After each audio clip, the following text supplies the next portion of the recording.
It's on this shorty new year, shorty new year. Come along to Camp Shorty, we're so glad you're here. Camp Shorty is where you will find family. Our mod Avengers will greet you with glee. At Camp Shorty, you can shine and shine bright, because the Shorty camp leader is a fucking delight.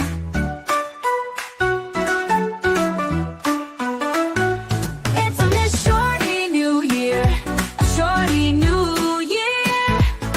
Come along to Camp Shorty, we're so glad you're here. Your opinions are valid.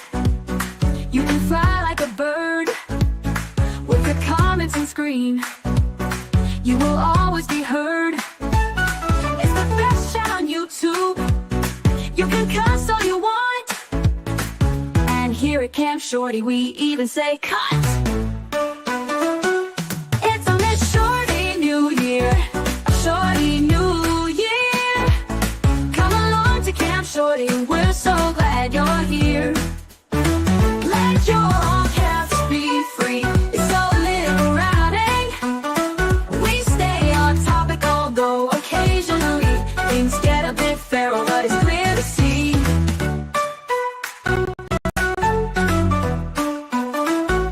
It's a lit shorty new year, a shorty new year. Come along to Camp Shorty, we're so glad you're here. Camp Shorty is where you will find family. Our mod Avengers will greet you with glee. At Camp Shorty, you can shine and shine bright, because the Shorty camp leader is a fucking delight. It's on this shorty new year, a shorty new year. Come along to Camp Shorty, we're so glad you're here. Hi, shorties. Good to see you. Oh, just on cue. Here's Poppy. Hi, Poppy. Hi. Happy, what day is it there? Happy Friday, y'all. It's Friday. Yes, Moon Goddess is here. Debbie Blair's here. Wait, Debbie Blair's here. Daisy Live Love, I saw. Hi, gorgeous. Prince Lover, of course. Oh, my God, my lights are too bright. Everything's too bright at the moment. Hang on a tick there, shorties. You know me. I just sat down like 1 minute ago. Yikes. Hi, Taryn. Prince Lover. Vixie says, must admit I do boogie a bit to this. She's pretty catchy. Hi, Britt. Good to see you. Ahimsa. I need to work out how to properly pronounce your name. If you can give us a phonetic, that'd be really helpful. But hi, Amber's here. Hi, Poppy sneezing at me. That's great. I love snot. Hi, Bussy. Hi, kids. Simmy's here. Yes. Taryn's busting out the cunt straight away. Not her actual cunt, just the emote, right? Yes. Who else? I saw Bob's here. Bob likes boobs, which is good. Hey, Patricia's here. Amazing. Who else? Hang on. Let me. Not you. Hang on. Them. Hang on. Kind of me. Hang on. Hello, Sunshine. Hello, Sunshine. Hi, Steph. Boobs. Right. That's it.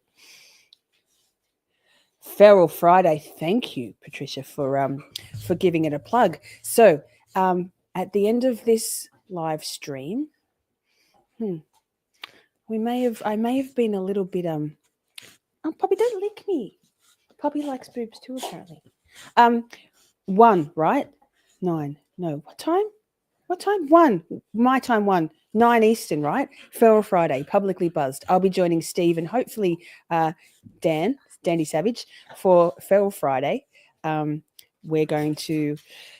Hi, Red Metal. Good to see you. We're going to go on YouTube for about 15, 20 minutes and then head on over to Kick to watch a movie. Hi, Pierre. Good to see you. I have 2 movies picked to put into the 4 voting pool. I can't remember one of the movies now. So might have to go. Hopefully my brain will remember them. I know one, but my brain, yikes. Poppy came back from lurking yesterday. Amazing, Red Metal. Good. Poppy, come on now. Ahimsa. Thank you, Ahimsa. That makes sense. That's exactly how it's spelled. Oh, thanks, Bob. I got my light coloured lips on today. Been up since 2, standard. Who else? Forrest is here. Amazing. Good to see you, Forrest. Yes, yes, yes. Knockers. Hi, Dave. Hey, you can hang out with your cunt out. Just don't send photos, please. No unsolicited pics of any kind. Right? Hi, Holly. Hey, bitches. Sup, bitches. Brit Happens is here. Amazing. Brit has a channel. Hi, Poppy. Brit has a channel. Please subscribe to Brit. She's doing some amazing work interviewing some pretty cool people. Rising seas lift all ships, right? So we all go and subscribe and give the support to all creators, budding, new, newish, established. That's what we do. It's a good thing. Have I said hello to everybody? Crystal's here. Hi, Crystal. Good to see you. Poppy's just, poppying. Julie, hi. I'm still going to petition YouTube to please change the color from dark green. My poor old brain. Cam Shorty weekend. That's it. We're back to regular kind of. The threshold, I think, was met. What did Zach say? He said, Shorty's a drug and I think I overdosed. Lol. The threshold has been reached. Lol. Thank you, Taryn. Stream Elements isn't awake yet. Gosh darn it. Zach. Is Zach here? There's Zach. And push-up bras raise all boobs. Correct, Zach. You're an idiot, Zach. Mostly all boobs. Ruby D's here. Hi, darling. Good to see you. Zach, you are an idiot. Just please everybody know that anytime you see around the traps anyone saying, Zach, you're an idiot, or you're an idiot, Zach, it's purely because of that soundbite, not because anyone even remotely would begin to assume that Zach is actually an idiot. Zach's lovely. Zach, not if you have nothing to push. Taryn said what I didn't say. That's it. Vixie says, I finally found a push-up bra that actually fits. Nice. Love that. I love that. Ahimsa. Me too. I love it all, but I've been a psychology studier all my life. Same. I was enrolled to and had to withdraw from Master of Criminology. No, Master, sorry. Wind it back. A Bachelor of Criminology and Criminal Justice with a very heavy psychology component. Unfortunately, I had to set that aside because life, but we'll get there one day. Hey, Miss Shorty. How are you doing today, beautiful? Well, Bukaki Ducksworth, I'm doing quite well. Thank you for asking. Pretty excited about this live stream. Always excited every day. But, shit's been popping off. Hi, besties, by the way. And here we are coming in to talk about, wow, I'm getting to the point. 8 minutes in. Who am I? Joseph's gotten here. Hi, Joey. Thanks, babe. I love you.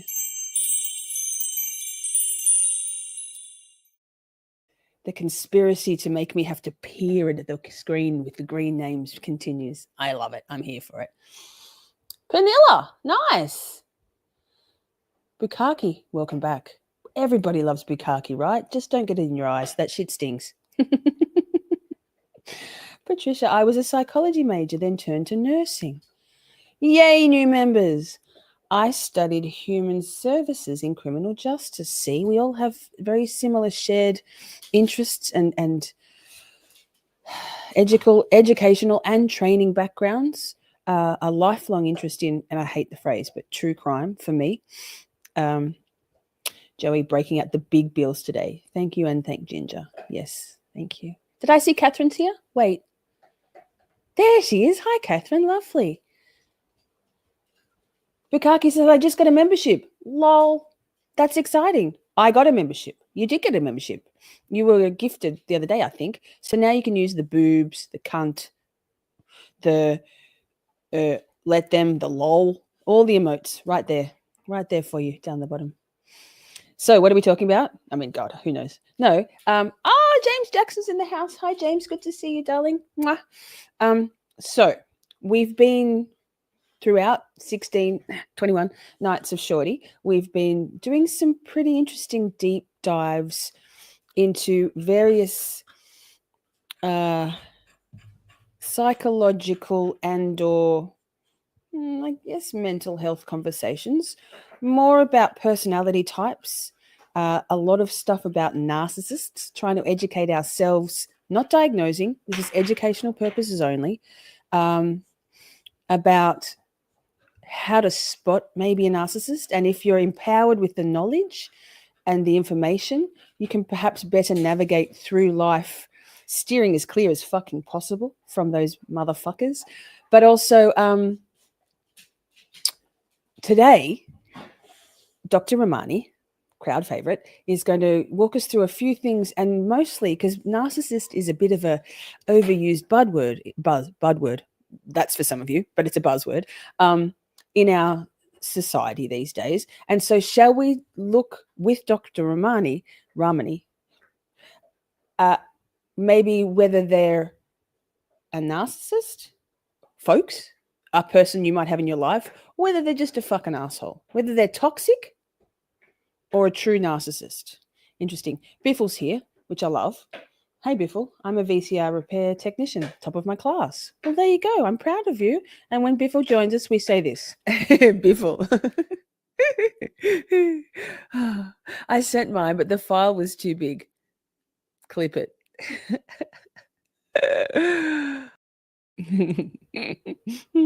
Hi, Carleen. Good to see you. Carleen, welcome. Yes. I love a bit of Ramani. Same. So, so that's what we're going to do. We're also going to do, let me just look at my tabs.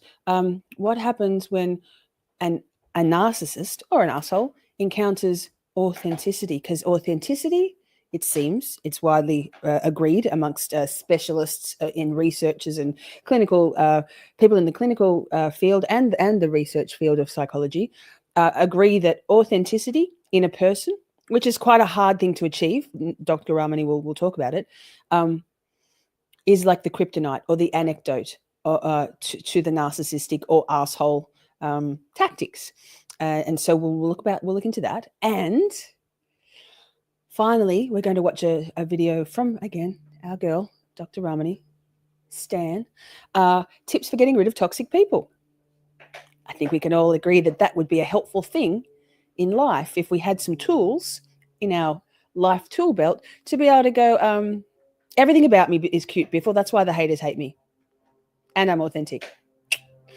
Except my boobs, not real. And my lips. But, the rest of me, pretty fucking legit. Hi, Ducking. Good to see you, Margaret. Love you, darling. You need a coffee. Man, I need something. Ooh. Donkey's noggin. Hi, I'm an asshole. I'm proud of it. Lol. My mum has said I could be anything in life, and you chose to be an asshole. You choose your own destiny. I love that. Okay. Biffle, what's the time over there? How do narcissists save money on their electricity bills? They use gaslighting. Hey, Biffle, why don't you type in your an exclamation point? And Taryn, is it Biffle or Joe? No space. Someone show him. Stream Elements is up. Hi, Stream Elements. Good to see you too, sir. For those of you who, there's one. Joey's just done Kevin. That's how it looks, all lowercase. And then Stream Elements chucks out a dad joke, although apparently Biffle's got his own set of weapons there, guns. Zach has them too. So it's Joseph, Zach, Kevin, Dave, Biffle, and Cox, I think. Joe. Anyway, the other thing is you can type if you want to come in and say, hi, I'm here. But, if you're going to do other stuff like lurk, do gardening, take the dogs for a walk, cook, bath for kids, whatever, watch on your television, not be in the chat, type in exclamation point lurk. Cox. I think COX, man, not COCKS, although everybody loves Cox.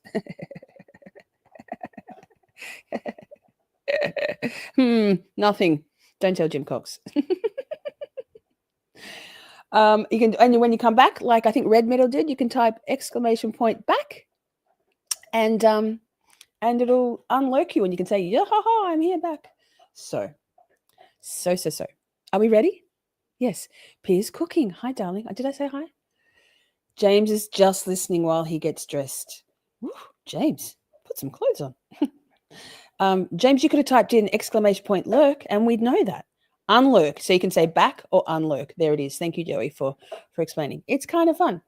Anyway, 15 minutes in. Sorry, someone timestamped that shit. Yeah, that. So first things first, Dr. Ramani. I love her. Amber, you brought cheese. Girl, I love that. Cheese is fucking life. Jackson just said bukkake. Bukkake. There's always a time and a place for bukkake. Sorry. Okay, so let's make an important distinction. This might be one of the most prominent distinctions of this YouTube channel. What's the difference between a toxic person or toxic relationship and a narcissistic one? Or maybe the question is there Hi, Fuba. a difference? Listen, once upon a time, and not long ago, but once upon a time, very, very, very few people talked about narcissism except people who had an academic or clinical interest in it, like I did. Then everybody started talking about narcissism, and now nobody seems to be understanding it. It's important we don't use the word where it doesn't apply. This is Because when important. we use the word narcissism incorrectly, it's not doing anyone any favors. So the other day I was working on something. It was an exercise I was developing for other people. Hi, Ruth. And I was doing it myself to ensure it made sense. And in the exercise, it requires a person to sort of hone in on the most impactful narcissistic relationships in their lives. Pause. So this is in this episode, Dr. Ramani is going to make some clear distinctions between narcissists and toxic people or assholes. Sometimes in our, sorry, Dr. Ramani, she looks like she's ready for bukkake. Sometimes in these conversations, these live streams, she's talking specifically about narcissists. And we generally try to go to great pains to remind you that maybe these narcissistic tendencies, like she's going to explain, can do apply to just sometimes just someone being a dick, like an asshole, someone toxic, right? But this one in particular, she's making that distinction. Taking the puppers for a walk, rug up, James, cold, put us in your ears. We love that. Clip what did I say? Jesus fuck, always something. Ugh, clip it. So even if you're not sure any of the advice Dr. Ramani gives relating to narcissists can be interchangeable, but not all assholes are narcissists. Not all toxic people are, but all narcissists are assholes and toxic. Before I forget, if you're replay crew, hi, thank you for watching. Enjoy. If you would like to watch the live chat replay and you're on a handheld device, if you're on your mobile or an iPad or something, you can do that. All you need to do is to go to the comments tab on the video, and rather than tapping into it, swipe left on the comments tab, and it will give you the option to watch the live chat replay instead. So, yes. Joey, you want this? I don't know what you want, but I feel like it's probably, if I can find it. Well. Let's do the sound bites, huh? Okay, so that's the, oh wait, did Taryn just put it up? Someone? Stream Elements? Amber? Prince Lover, thank you. There it is. Replay crew on mobile devices. To view in live chat in replay, swipe left on the comment tab and it will give you the option for live chat instead. Mwah. And hit the like, obviously, please and thank you. Or the thumbs down, I don't care. Same. And as I did this exercise myself to make sure that it sort of all worked, it was explained clearly, I recognize that there were more than just a few people in my life who I really did not like being in the presence of. I find them interpersonally icky. I sort of dreaded seeing them. I felt like they were welcome, time Cynthia. sometimes, and I avoided, but I felt it would be a bridge too far to call them narcissistic. Toxic, where I was concerned, definitely yes. Narcissistic, maybe not. So let's take this on. Okay, so she's going to give a really great analogy or a metaphor or a story. So I didn't understand when she, like, it took me a little while to grasp what she was saying, but roll with it. Pay attention, chat. Your house. It's your birthday. I hand you a grocery bag. It's got a bag of flour in it, or it's just got a dozen eggs in it. What do? I imagine you look at me oddly. Maybe you wonder if it's a cultural thing. Maybe you ask me about it. But one thing you probably don't do is think that, oh, that's nice, Dr. Ramani just gave me a cake. However, that's what we often do when we call people narcissistic. Maybe a person's just entitled. They do think they deserve special treatment. They're a jerk in restaurants. They have a whole call the manager vibe. They get gruff when they have to stand in line. It's embarrassing to be with them at those times, but it's just that. Hi, It's sort of an asshole vibe and a note to self of, oh, definitely don't want to take a trip with Hi, this Miss Mandy. Good person to see kind you. of vibe. But they really actually aren't admiration seeking or validation seeking. And they aren't really grandiose, except for maybe thinking that they shouldn't have to wait in the line. They do at times, a lot of times, have empathy. And maybe it's true emotional empathy, except for that poor waiter that they're yelling at, I suppose. But again, it's just this kind of almost privileged entitlement. Is that a narcissist? Personally, I would say no. But someone who only had a snapshot of seeing them in that restaurant would be tempted to say, I bet that person's narcissistic.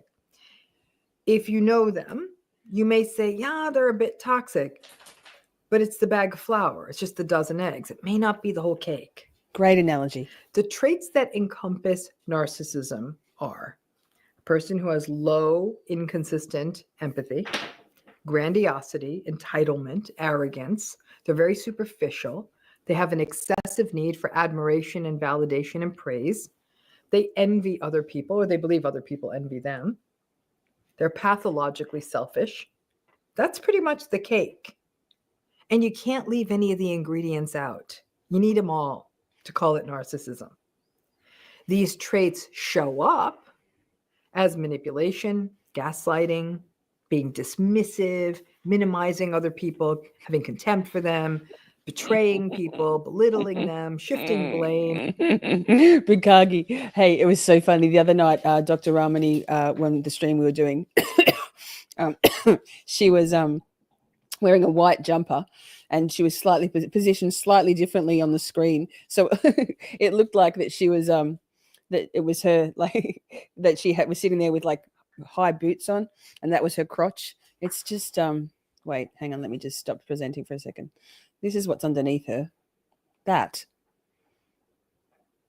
It's cool, huh? It's so funny. Anyway, back to it. Nice noticing. Everybody loves boobs. Mostly everybody. Carry on, Dr. Ramani. Sorry for interrupting you. Being angry, rage, having poor frustration tolerance, passive aggression, being controlling, a need for power. They lie. They future fake. The traits, the lack of empathy, Sweater, and all the rest of it, yes. drive the behavior. The thing that motivates them AI art is their need for control, power, domination, something to offset their insecurity and shame. It's a big cake. And you need all the ingredients. And yes, there are different kinds of narcissism, just like there's different kinds of cake. But the base is the same. cake. The vulnerable narcissist is more passively aggressive. Sorry, Bukaki, I'll do better. And more socially anxious and sullen and sad and grumpy. The grandiose narcissist is more showy and charming and charismatic and attention-seeking. The malignant narcissist is more controlling and menacing and mean. Chat, if you've got any examples of people that you have come across in your life who might seem to fit the bill of any of these types of narcissists, or if you're like, yeah, they're just an asshole, feel free to drop them. No names, no doxing, but feel free to drop them in the chat. And just a reminder, we're not diagnosing anybody here. We're just learning stuff so that we can use our knowledge in life to better understand, maybe potentially spot and maybe avoid. And if we can't avoid those assholes and those narcissists in our life, to have some tools to maybe protect ourselves a little bit from their tactics, because they're fucking awful. And if you're not quite sure about gaslighting or projection or any of the terms that Dr. Ramani uses, we've covered a lot of it in recent live streams. They're all in the playlist Psychology Corner, Narcissists, Flying Monkeys, and Assholes. Kind of scary. The communal narcissist gets their validation through the sneaky back door of, look what a great, helpful, charitable person I am. Now take a picture of me being so nice. The self-righteous narcissist is seemingly ultra responsible, but also very judgmental. Bukaki, I literally said no names and you put your ex-wife's full name. I'm not putting it up on the screen, but I'm thoughts and prayers. Everybody's joyous to get away from a narcissist and an asshole if they can. Leaves some pretty deep scars, right? Emotional, traumatic scars. Does that make sense, right? So the types are like the frosting or the flavor, like chocolate or red velvet or whatever. The cake's the cake. One way to think of it is that all narcissistic people are toxic, but not all toxic people are narcissistic. What makes a person toxic then is what you might be wondering. A toxic person may make us uncomfortable by how they treat us or other people. They might feel a little dismissive at times. They may have crappy boundaries. They're demanding. Pausing, Fuba. I was having this conversation this morning with a few of my friends in various voice notes because shit's been popping off. Let's be honest. To be a YouTuber, you have to, me included, it's kind of audacious and bold to assume that anybody would want to listen to you and hear what you have to say. There's got to be some level of ego. I think there are quite a few YouTubers, no names, and I mean across YouTube, not just true crime, all of it, who are probably doing some pretty good masking of their true self, their true authentic self. And when shit goes south or the pressure gets a little high or they start getting into the big time, perhaps that mask starts to slip a little bit. I don't think there's that many in the world, in the YouTube corner that I watch and participate in. I don't feel like there's a high percentage of genuinely authentic people. Sorry, Buster's chewing on a deer antler and dropping it on the tiles. It's noisy. That's not to say that they're not good people, but I think that sometimes they're doing things. I just think that the pressure can get to people a little bit, the expectation, the self-imposed pressure and then, things can go to your head a little bit. And yeah, Amber says, please don't diagnose people using language such as acts like a narcissist or has narcissistic tendencies is best. I agree. We're not here to diagnose anybody, but we can, and no politics either, please. We can notice and identify and recognize tendencies. But we haven't got any, I don't have any medical training. Do you? Unless you're a mental health professional with degrees and years of experience, and even then, unless you've sat down with a client, a patient, and spend a lot of time with them, like diagnosing a true narcissist takes months and months and months and months, one-on-one, with a clinician and the patient. So that. Anyway, but we can steer clear of certain languaging and stay kind of in the seems like it could be, maybe has those tendencies. When you're with them, you feel like you can never get it right with them, or they're fussy, or they get mad or sad, or they withdraw easily when they don't get their way. Toxic people are unkind. They may have strong beliefs and not listen to other people. So I guess very stubborn. They don't listen very well. But to be toxic, you don't need to be all of these things. Oh my God. Because toxic. Sorry, the dogs are barking. Oh my God, I'm going to butcher it. I'm sorry. Himza. No, actually, narcissism is equal, men and women. I've just started subscribing and watching a channel called Dr. Obviously, Dr. Oh my goodness, is it? I can't remember his first name. Someone Rakim Rankin. Oh, anyway, he has an accent. I'll find the channel and be less vague about it. But he's like one of the leading researchers and clinicians in the field of narcissism, and he states very clearly it's very, very equal. It's the same as the population of men and women in the world. It's pretty equal. It's just that I think that men and women do things differently, and maybe those behaviors manifest sometimes slightly differently. And we probably, misogyny is rife, and men manage to make it a lot further in our society a lot of the time. And so maybe we're more aware of things, the narcissists that come into our scope that we see. But no, it's pretty even from what I understand. Toxic is subjective. Hang on, I'm going to go back a little bit. They're I missed it. fussy, or they get dismissive at times. Person toxic, then, the way to think of it is that all narcissistic people are toxic, but not all toxic people are narcissistic. What makes a person toxic then? Could is what be. you might be wondering. A toxic person may make us uncomfortable by how they treat us or other people. They might feel a little dismissive at times. They may have crappy Hi, boundaries. Lisa. They're demanding.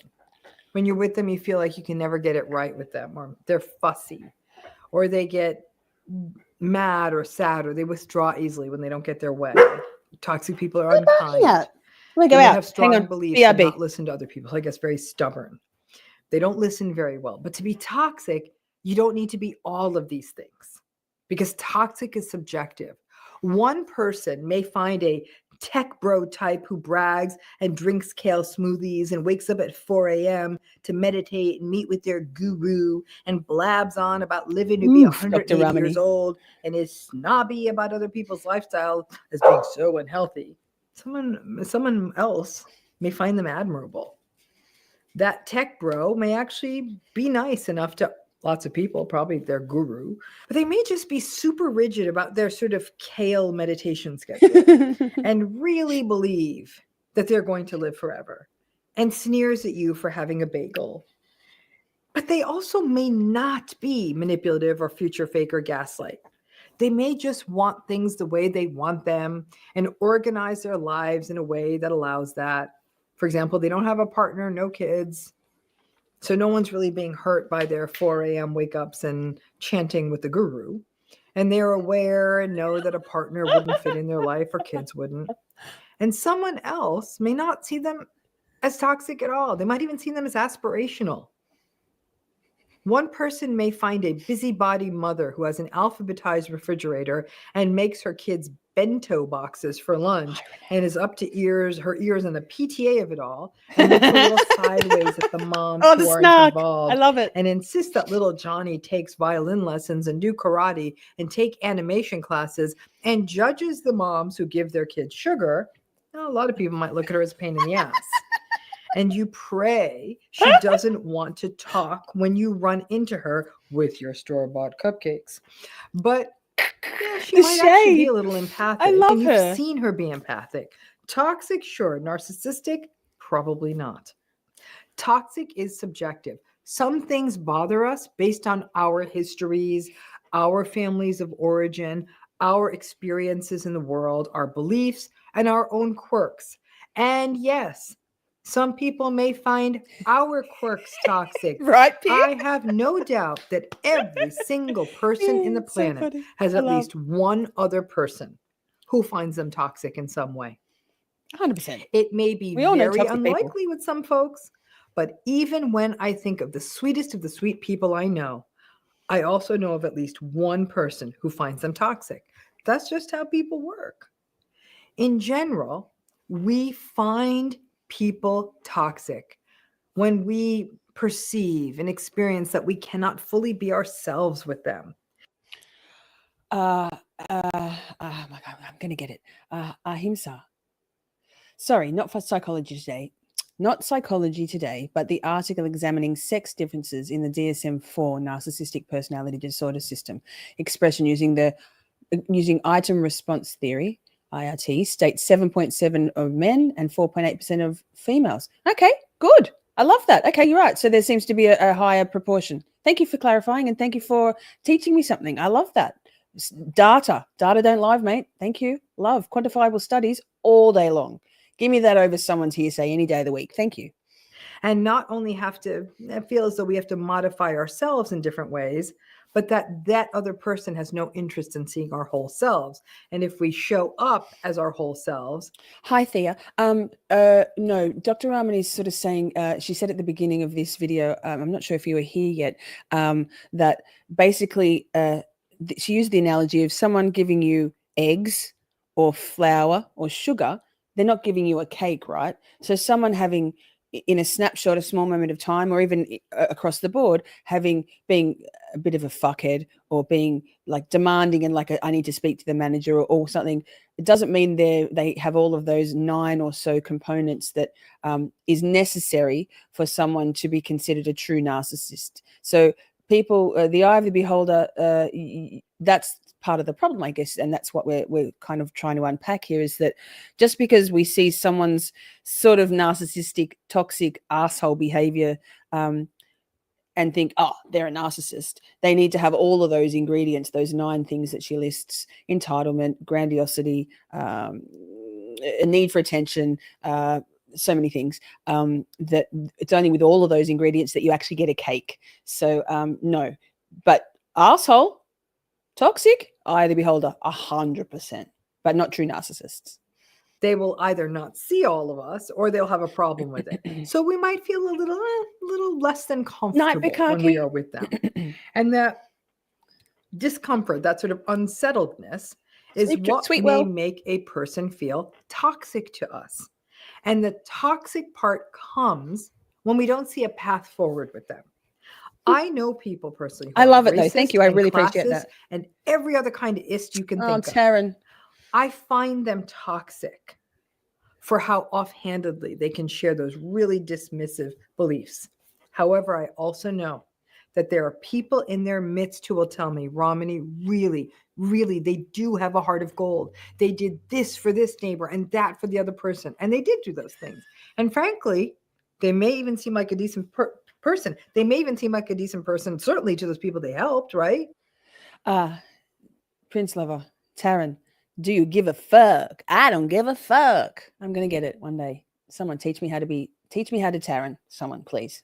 Maybe even to strangers, until this other topic, and then I feel sick. To me, my personal definition of toxic, that feels toxic. Nice, because I feel sick in their presence when they're saying that stuff.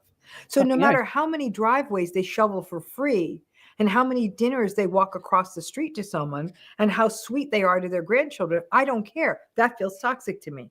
Others don't see them that way. That's why this experience of toxicness.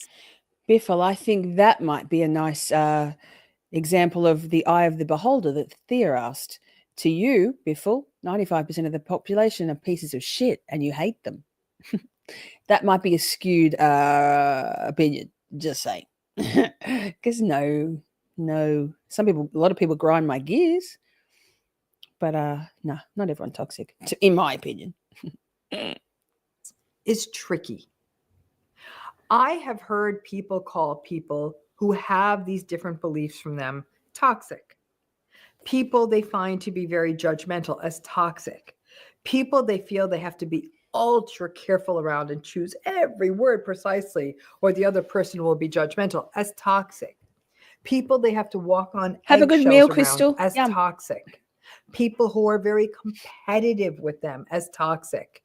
People who are overly theatrical and dramatic in their gestures and storytelling as toxic. Me. Hi, people it's me. Who write mean comments on social media. Not me. As toxic. And people who are very snobby as toxic. Listen, you can drop in the comments the stuff that makes someone toxic to you. It's not going to be the same for everyone, or if you even agree. And as I went, Bob, you don't have to give me any money at all, but you can. It spammed me the one time I gave to a creator. Buy me a coffee spammed you? That's fucking rude. Do better, buy me a coffee. Don't send any money. Keep your money. Gift some memberships. Through, and I did, as thinking about this video, I went through my phone, like, the contacts in your phone, and I stopped on the names of the people I kind of consider toxic. And it always came down to the same thing with me as I saw these names. No.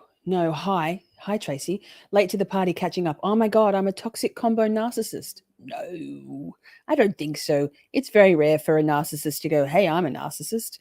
Narcissists do zero self-reflection. True narcissists, and probably even assholes, they're like probably assholes and toxic people are like, I don't give a fuck if I'm a toxic motherfucker. That's me. Unless you've gone through intensive intensive therapy. Sorry, I looked at the chat in my brain. And spent years being sort of counseled and guided through a realization of being a narcissist, it's so rare for narcissists, because in a true narcissist eyes, they can do no wrong. Sorry, I have so much trouble saying that word. It's not handy when I have to say it about 69 times a stream.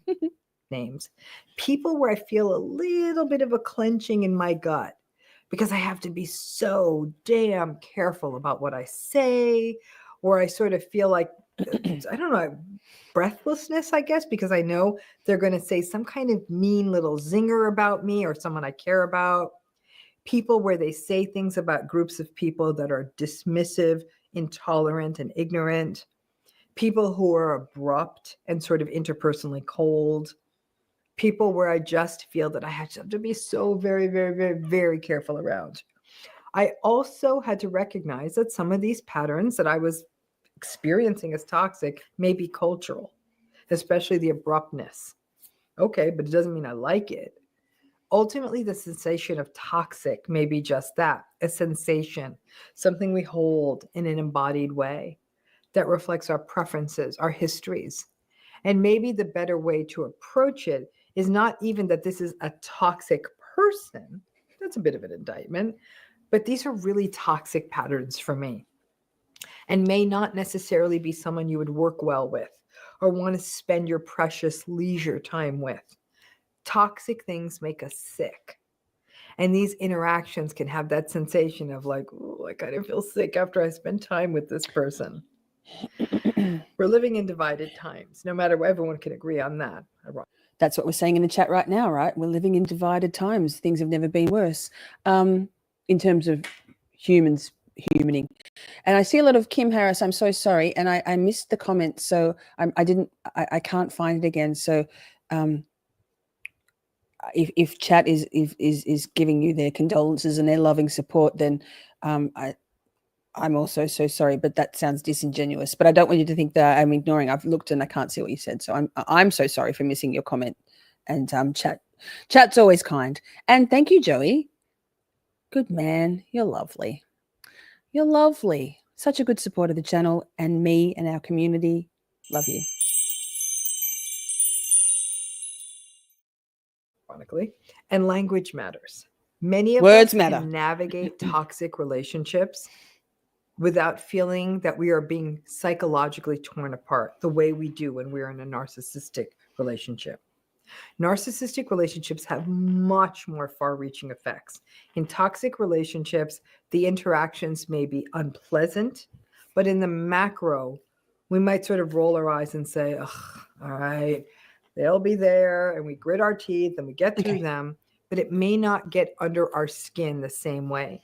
We may not feel confused or crazy or dumb or as though it's our fault. Pause. Sorry, Dr. Ramani. She looks just intense there. Kim, I see you. I see you. It was the worst thing ever. I was married to him for 32 years. So 32 years of mental and emotional abuse. Kim, have you, there you go. Good question. Oh my God, I'm going to get it. Ahimsa, how are you now? Have you thought about, or have you gone to narcissistic abuse therapy, like recovery therapy? Because there are specific therapists and mental health professionals who specialize in helping people kind of unravel a little bit the desperate, vile damage that any time with a narcissist will do to a person's sense of self and their psyche and their view of the world. And after such a long time, I can't even imagine. I'm so sorry. This chat is the right place for you to be. You'll always get love and support here, always. In every toxic relationship. Now, when the toxic behavior or relationship is narcissistic, then you're going to feel those things. But before you call someone or a relationship or behavior narcissistic, really pull it apart. Look at the ingredients. Don't call the eggs a cake. Figure out if it's all there, because narcissistic relationships really do a number on you. Folks, we're going into the lovely holiday season, and you know the difference. The toxic family member may be the one where you sort of laugh it off. So obviously this video is from, let me see, I think it was, let me see. 1 month ago. I think it was, whatever, just before the holiday season. It's had 109,000 views. But now, in retrospect, having gone through the holiday season and come out the other side, hopefully relatively unscathed, this might be helpful for you now. Also, Dr. Ramani had 1.84 million subscribers for the last few times we've watched her, and now it's up to 8.5 million subscribers. If you don't already, give her channel a subscribe, because she puts out content every day. Not always long videos like this, sometimes 10 minutes, but she's so helpful, so helpful. Or internally roll your eyes, or recognize, once again, I'm going to get a gift that I have no use for, or may not want to have a long conversation with. But you understand them and you know what you're getting with them, and you don't feel, I guess, triggered per se. The narcissistic folks. Pause. Candy, yes, all still there, absolutely. But you can understand better, and for it to not be tight like that, for it not to be, I mean, everybody's different, but I think therapy in general is the process of, if you're, not everybody's going to respond to different therapists and different therapy styles differently, but therapy kind of gets this and does this to it. And if anything's better than feeling like this, right? In my opinion, God, of course, who wants to feel like that all the time? Yikes. You feel them more deeply, and that feeling lasts, and it destabilizes you. There's a difference. Healing from toxicity, when it's not about narcissism, It works, doesn't Amber. even feel like healing. It feels like sort of like, here we go again. The idea that toxic people may not manipulate or do those things that are part of the narcissistic power play can help you see the difference. So-called toxic folks, I mean, more people doing toxic behaviors, are just sort of living their lives and doing their thing. And the way they do those things just may not work for you. Hi, Pammy. Good to see you. We don't have the luxury of lifting up the hood on a person and peering Bring in. cheese. A person whose behavior is toxic, who is not narcissistic, may not have the same demons of insecurity and shame that a garden variety toxic or difficult person has. And without that knowledge, some people, I don't know, Hi, just a Colors. handful, Good to see you, but darling. it's not a big psychological storm inside them. Those are often the toxic folks who are not narcissistic. I use the example of someone who's cold and abrupt. Listen, let's say it's a high stakes day. For example, you're very sick and the doctor is abrupt and sort of cold. Even if they are a great doctor, that response may feel really toxic that day. But it may also be sort of Sidebar. My personal experience with GPs in the last 5 or 6 years has been mixed. A little bit longer. So, no, about that. I had an amazing GP who prescribed me. It's called Lexapro here, I think, but Prozac. Same for you guys. When I needed some help with my brain chemistry and clinical depression. But I've also had GPs who in my starting the journey on formal diagnosis of ADHD and autisticness, my autism. Don't like saying autism because I am autistic. I don't have autism. That's the correct verbiage these days.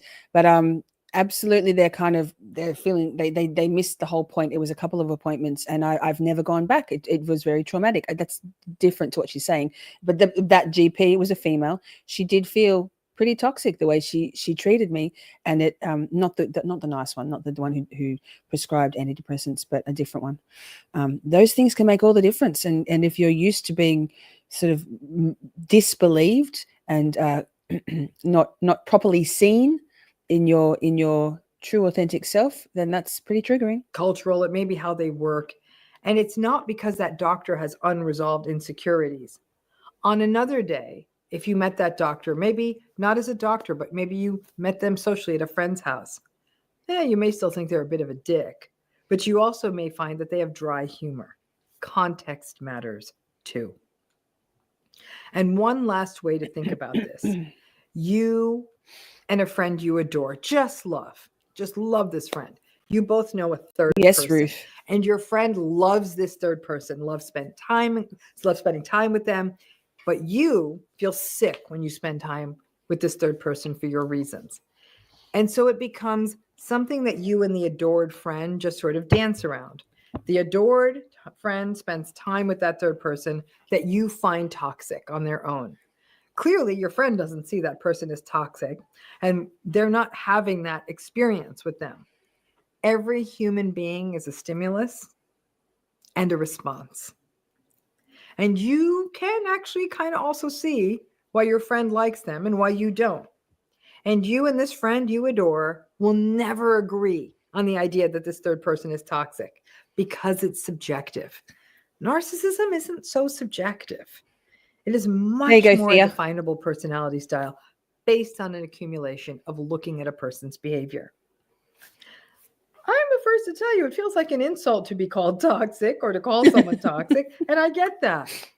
But focus on the subjectivity part. Narcissism isn't subjective. And when all those traits line up, it is not good for anyone. Not their families, not their spouses or partners, not their colleagues or employees or friends or neighbors or communities or anything that they're in charge of. Toxic people or people with toxic behavior who are not narcissistic may be annoying, even upsetting at times, but maybe not as universally harmful. And we will never all agree on whether they are toxic or not. And the tricky part, we may love these toxic people. It may be your adult child, and maybe an old friend from way back. It may be a sibling. You can even see how they've burned bridges with other people, but you know them, you get them. And it's not, and the experience you have with them is not that dismantling experience we have when we're with someone narcissistic. And if you've had both kinds of relationships in your life, a narcissistic relationship with a narcissistic person, a person who's a lot more toxic, you know the difference. And you may feel quite guilty for viewing them as being somewhat toxic because you figured out so many workarounds with some of the toxic folks in your life. Words matter, folks, and narcissism is a very useful word when we use it correctly. Toxic is a tricky word, but stick to it being subjective, your experience. It may not be someone else's. And unlike narcissism, frankly, I do believe toxicity can shift a little bit. You may even be able to have a conversation with a person whose behavior feels toxic and find that there is a shift. You may still not love spending time with them, but there might be a time when they're not as defensive or anger or blame shifty. If you were to even bring up like, oh, that thing you did, I wasn't cool with that. They may even say, hey, you know what? I am who I am, and thanks for sharing. And then, folks, the ball's in your court. Thank you, Thea. And that Good feels night. very different. Someone saying, yeah, okay, got it. I'll cop to that. Pause. Don't want to talk over her. It's annoying for everybody when a streamer talks over the top of the video. I got it. Sleep calls, Shorty, says Thea. I commend you on your stamina in producing how many? 18, 19 streams in a row. I think it was 20 streams with 21. Tomorrow will be 21. So we're up to, tonight is, well, today for me, number 19. Yes. We had one night off since the 20th of December, we've had one night off. My mods, thank you so much, my moderators. I commend my moderators because that's a big ask, not an ask, Bob, just a big ask. And particularly over the holiday period. So can we get a little bit of mod love? Because imagine being so beautifully supportive and making themselves available and engaged and you know, being so kind and lovely and informed with all of you all chat shorties. Thank you so much, moderators, for this last 3 weeks or so. I really appreciate you. I love you very much. I am forever blessed, grateful, and blown away by you and your friendship, all of you. Thank you so much. Best mods. If you're a member, you can drop a best mods in the chat. And if you're not, you can type it. Yay. That feels very different than someone gaslighting you. So again, going back to the examples I gave, even of our tech bro friend. Night, Ruth. Listen, Sweet dreams. Getting up early and meditating and criticizing your bagel and all that, is that toxic? Again, it's very subjective. Someone else might say that's just who he is. Hi, Shelley. Why is that bothering you? And you have your reasons for it. But I think the big challenge here is that we've gotten so lost in narcissism and toxicity being synonymous. I'm glad she has a problem Remember, with all words. Same narcissism is girl. toxic. It's not good for us. But this idea that there are people in our lives where we don't like spending time with them and we consider it time served and we tolerate it because we've got to see them at the Wednesday staff meeting, or we've just got it. We need to count on them to get things done. But when we break it down, we're like, oh, they're not narcissistic, but why are they getting to me? Because it's not Groundhog Day, folks. We're not starting as a blank Feels like slate it. every day. Just We're Camp an Shorty, y'all. accumulation, a snowball rolling down the hill, gathering more and more stuff and experience and all that. And those are going to affect how we interact with the world. And also, like I said, that painful recognition that someone, I can promise you that someone out there in the world thinks you're toxic. And that's based on some of the behaviors you engage in that are very much you and their experiences in the world. But then it's very different because after spending time with someone who may be somewhat toxic, but not narcissistic, again, it's a bit of an eye roll. Patricia, did I I don't say need hi? to do that again for a month. But you definitely don't spend the next week ruminating and wondering and feeling like, oh my gosh, like I can't even get my head around this. That's not what this is.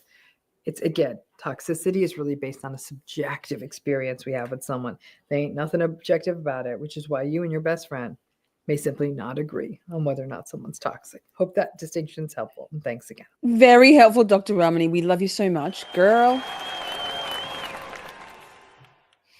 Love, love, love. Now, how you going, Chad? How good was that? That's really helpful to get some distinction there between and Thea. I think that Dr. Ramani summed it up nicely at the end. So even though you missed her analogy at the start, we got to hear again how there's a quite a good useful way that to take out this. If you consider the subjectivity of thinking someone's toxic, a narcissist, that is not subjective. It's very much a list of that need to all be included in that person's character traits and behaviors. And still, we're not going to diagnose anybody, but either way, nobody likes a toxic piece of shit, and nobody likes a narcissist either. Actually, no, wait. Some people do like a toxic piece of shit. She just said that at the end. You know, you might hate someone. They might make you feel like, ugh, I just can't with this person. And someone else that you're very close to might be like, I love that person. They're amazing. Hey, Rach, good to see you. Nick says, ruminating. I'm an Olympic standard ruminator.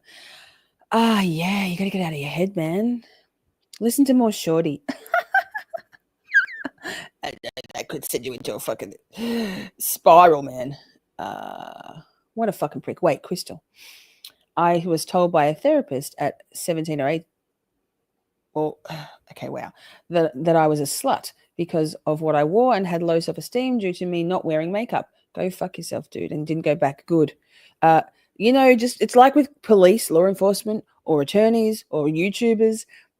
Just because they have a position that you'd expect that person to have empathy and treat others kindly doesn't mean that everybody or like be have integrity or values or but I mean, there's a lot of God complex going on with doctors and psychiatrists. Not everybody, but it does attract a certain type. And I say that because I am the daughter of a professor of medicine, an academic and a practicing specialist. Yes, all the things they do, Kim. I'm so sorry. I'm glad you're here with us, though. That's what makes chat interesting. I know. I'm like a drug. That's what Zach said. He said, Shorty's a drug. Camp Shorty's a drug? No, I think he said me. I'm a drug and he's overdosed. Lol. That's why he's not here anymore. He's got to get Narcan. She is great. Crystal says, Law Nerd Amber, I was so shocked. Hey, quick little musical interlude. Lol, funny. My friends on Twitter, like friends, they love me and it's mutual. Anyway, one of them referenced the word scorched earth and said that I, Shorty, said I was going to go scorched earth on everybody. And so obviously she is. Zach, you're still here. I love you. It's the call of You're an love. idiot, Zach. So I thought it might be fun because I'm sure they're watching. They're expecting me to be, I don't know what, like not all of us go on epic rants that they then dirty delete. I'm just going to say it. So shall we listen to Scorched Earth? Because it's absolutely not me saying I'm going to go Scorched Earth. In fact, it's a song about a narcissist, in my opinion. It's a song about narcissists. It's a song that talks about some of the very signature tactics that those folk use. And so we're going to listen to it. It's like 2 minutes long. Just a reminder that if you don't, that it may sound a little tinny because it's being compressed from YouTube through to StreamYard. So it changes the quality of the sound of the music. If you listen to it in its original form in my playlist, it's very fulsome and lovely, not tinny at all. But I thought because they like to say lies and misconstrue what I say, shall we listen to it? Because it's kind of relevant. We're talking about narcissists and toxic folk, and we're going to next talk about authenticity. Dr. Ramani is. So it's a nice little segue. We'll have a moment to sort of regroup. If you need to go to the bathroom or get a drink or have a bong, I don't know, whatever. Whatever floats your boat, now would be the time. I'm going to mute myself so I can sing because that's what I like to do. Yikes. Scorched earth flamethrower, D.E.E.P all-knower, rage tweet, dirty delete, guilty of it all.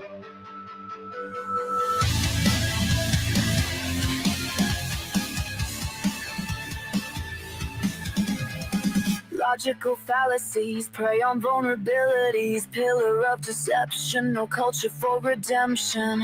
False narratives driven hard, rotten to the core, the space is bad. Cultivate toxicity, mind gymnastics, elasticity, got them all laughing about the palm of your hand. Scorched earth flamethrower, DC all-knower, rage tweet, dirty delete, guilty of it all.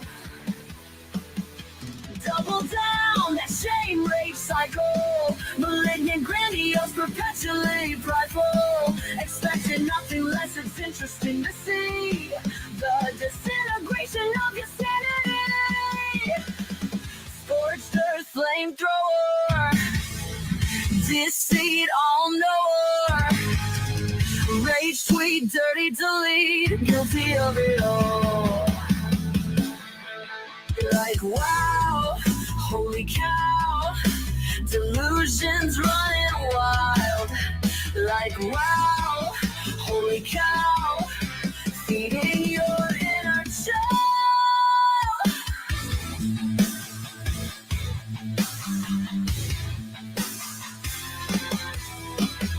Scorched earth flamethrower, deceit all-knower, rage sweet, dirty delete, guilty of it all.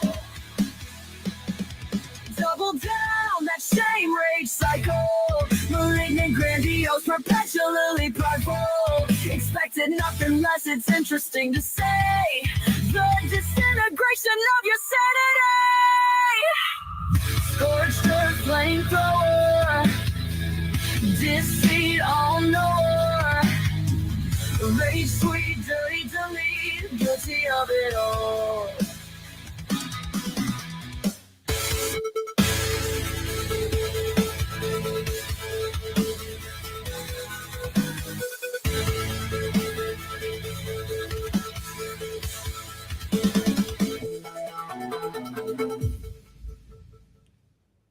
I can't wait for them to lose their ever-loving minds again. You guys, this is so funny. It's so funny. It's so funny. Okay. Charlie, Rage, FYI, I have my sound off just watching the chat. Lol. Hi, Michelle. Good to see you. Lurking? Red medal. Let me go back up here because I missed this. Gee, I'm pretty shit at this whole chat thing. Jesus, fuck chat. Standard again, me missing the point. No, there it is. No, I didn't. I missed it. Chat saying I'm sorry, Red Metal, and so there you go. Yes, thanks, Simi.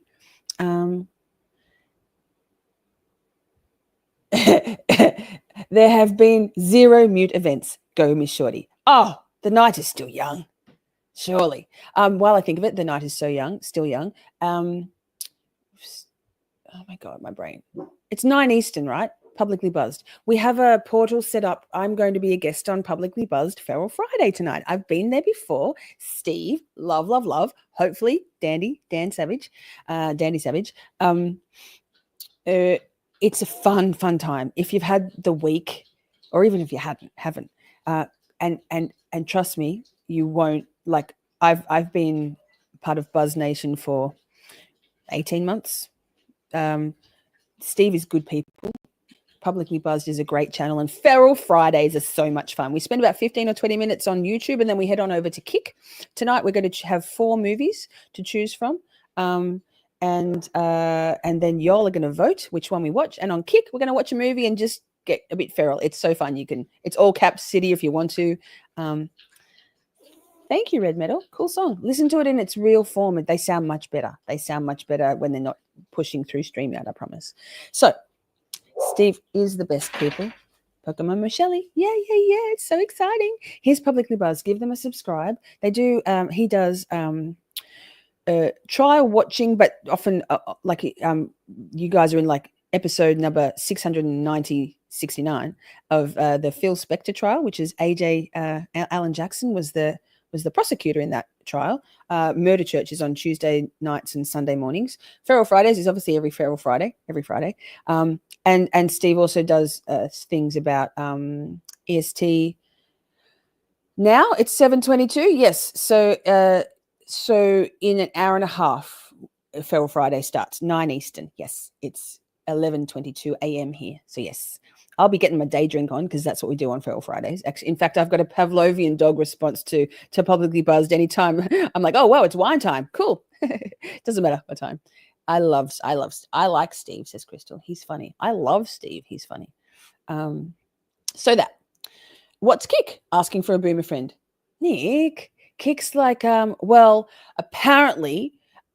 Anyway, I'm not even whatever. It's like a streaming platform, like YouTube, but without any of the copyright infringements. The chat is so much more fun. Honestly, download the app or either on your phone, Nick, or on your laptop, and get in there. I have a Kick account too, but I've never.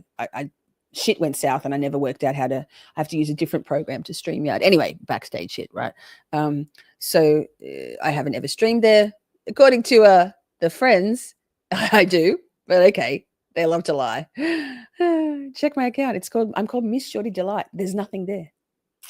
Nick Francis. It's a beta bitch. Lol. That's an inside joke. It's a site where streaming occurs. So far, Steve hasn't caught any copyright strikes there. So we watch stuff we can't watch here. It's so much fun. Animated emojis. Oh my God. The chat is humping and jumping, hanging and banging. It's so fun. Oh my God. We've had some of the best, the music nights. So good. Like I generally these days try to finish my live streaming regardless on a Friday night so I can go over there and just like be in the chat. Tonight, I'm going to be on the screen with you guys. And so that's fun. It's still just as fun. I'm still going to be doing all those things just from that side of the camera. Cool. Daisy. Yes. She says, I discovered Publicly Buzzed from you. I love him. Yes, he did a live stream last night showing some footage from the tragic, LA fires and stuff. He's done a couple of live streams about the UAPs and sort of like military CIA whistleblowers. He loves wrestling. He's a video editor. So he has another channel called, I think, Wrestle Plunge. Good people. Steve's good people. Yeah.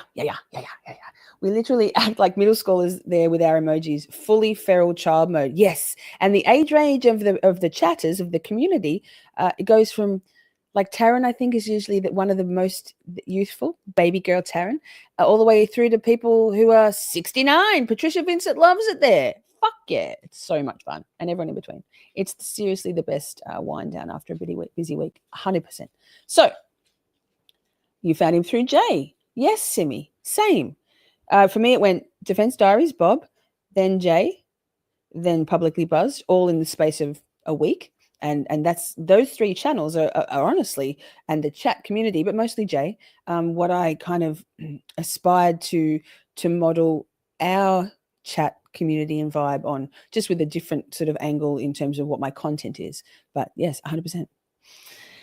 The last time the shorties came along, he was watching a documentary on a moonshiner, and I think it scared a few people off. No, that was hilarious. Like, yeah, well, enjoyed by all ages. Yeah. Bob, yeah. Can I be your first guest, Bob? Bob's starting my own channel. I'm calling it You Boob. Yikes. Okay, so let's watch the next one. We're going to learn next. Sorry about all the ums. It's just my brain, and it's a verbal tick, same as like. At least I can say I can't say fucking narcissist. Where is it? What happens when a narcissist, said it well then, encounters authenticity? Well, fucking shit. It's like, melting, I'm melting. Little bit. So let me present the screen. How do I do this? Fuck.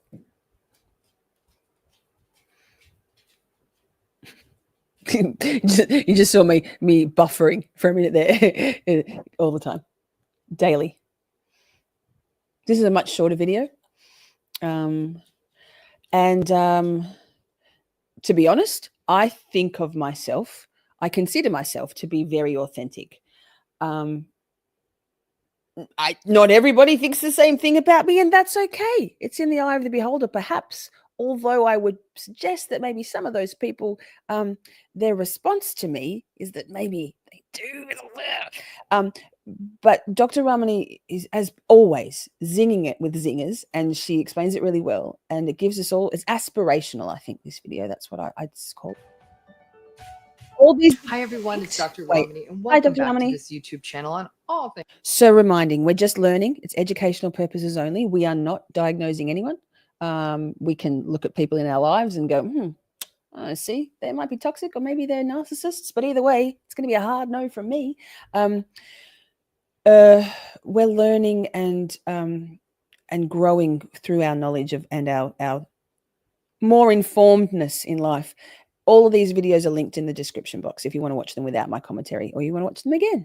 Things related to narcissism and narcissistic relationships and it's not loud toxic enough. people in general. So let's talk about something that is, sometimes people wonder, are there people out there that kind of are narcissist whisperers who are able to, to get past them, to not let it bring them down? It's an interesting question. And I have another video that I made about, are some people immune to narcissists?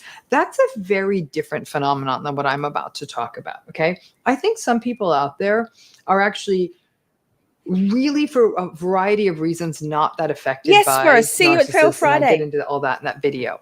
I'm going to be talking about something very different here, which is what happens when a narcissist encounters an authentic person. Now, that's where it gets really, really interesting. So let's talk a little bit about what authenticity is, because I think it's a word that's very overused. And even a lot of people, I have no doubt that many of you are going to disagree with my definition. And that's fine. It is what it is. But authenticity is very much a person who lives in alignment with their meaning, with their purpose, with a sense of self-awareness, with an accurate appraisal of their strengths. Wait, I forgot to say, Taryn set up a portal. So I'll try to go all the way as close to the time as possible, but I don't know if I'm going to drag this out. There's no point dragging this out. We've got 2 more videos to watch, so we might finish early, but Taryn has set up a portal so you can go in and drop in a hi in the 9 Eastern Feral Friday YouTube chat. And then we'll all reconvene. Hopefully, all of us. We'd love to see you there. Give it a try and get your Kick account sorted out if you don't have one. And we'll help you work out Kick once we're in there. Easy peasy. It's always fun to try something new. Yes. and their weaknesses, and yet don't allow the strengths to escalate them into grandiosity, and don't let the perceived weaknesses allow them to fall into a pit of despair. They tend to be relatively well emotionally Yes, Pam. regulated, Oh. in fact, very well emotionally regulated, however, are able to engage. Pam, hi. Yes, yes, yes. I always try to give, I love paying it forward. I always try to gift out some memberships, whether it's on the YouTube or on the Kick or both, not to get on the wheel, whatever. I just like paying it forward because everyone's so generous in my community. And I always gift out memberships wherever I go on the YouTubes if I love the content creator and the people. Kick is easy. Patricia says she's 69. She says, but Pammy, I didn't make the connection. Of course. Hi, Pammy. I recognized your photo, but me, brain, out of context. Good to see you, Pam. Thank you. Engage in appropriate and vulnerable shows of emotion. So basically, they're very self-possessed people. Oftentimes, they present as quite serene, I guess, because they're good. They're good. Authentic people are interesting because stuff doesn't tend to get under their skin as much because they're good. Like, they're not necessarily rich. They're not necessarily at the top of their game. They're just sort of authentic. And I've done another video on authenticity in general. And I can think of one gentleman in particular I met once, and the nature of his work is just incredibly authentic. It was very peaceful to be in his presence. And he was just really aligned with his meaning and purpose, and he was at peace. Now, what happens? This is where I was like, oh, wait, maybe I'm not as authentic as I thought I was. Because a word that's been used to describe me kind of often in out in the wild in real life is chaotic. I think it's my social anxiety and my like just also my personality. Like, I'm an INFJ. I kind of start off quiet, and then if something I go all in. So, and I get a little bit scattered when I'm feeling a little bit out of routine. And so sometimes in my job, I have to go to a site that I'm not familiar with, and I can come across as a little chaotic and hectic. So anyway, I was like, oh, maybe I'm not authentic, but she comes through with the goods. When that encounters narcissism, okay? Man or woman like that. It's very, very interesting.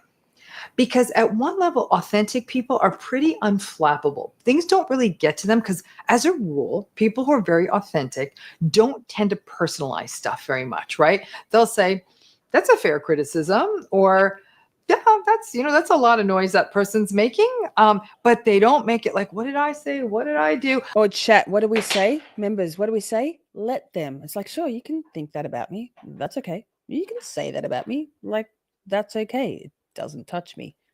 Like, there's not as much of that because they're able to say, they might have even had, and again, one thing I want to make clear is they might have even had very difficult lives. Like, authentic people aren't just people walking around the world never having had trauma or difficulty in their lives. Sometimes they've experienced tremendous difficulty in their lives, and they just keep going.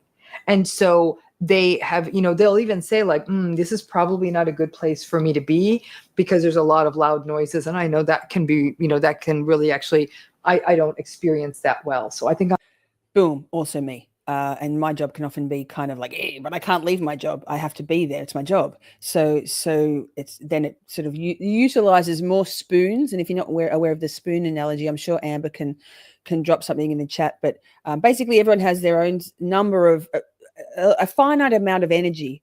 Some people have lots in terms of their social battery or their interacting with other humans and in certain environments. So for some people, we have a smaller set of social energy. Sorry, a smaller number of spoons.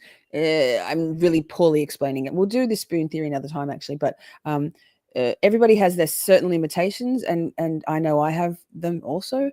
So, but people who are authentic can say what Ramani's saying is that people who are authentic can recognize that this isn't a good situation for me. So for me, being on Twitter at the moment and being in that noise, even though it's not actual noise, it's not actual light or activity overstimulation, it's chatter, it's it's slander and lies. But so knowing your limitations and setting some boundaries kindly and saying, look, I'm leaving this thread now, bye, or I'm muting my notifications, bye, same.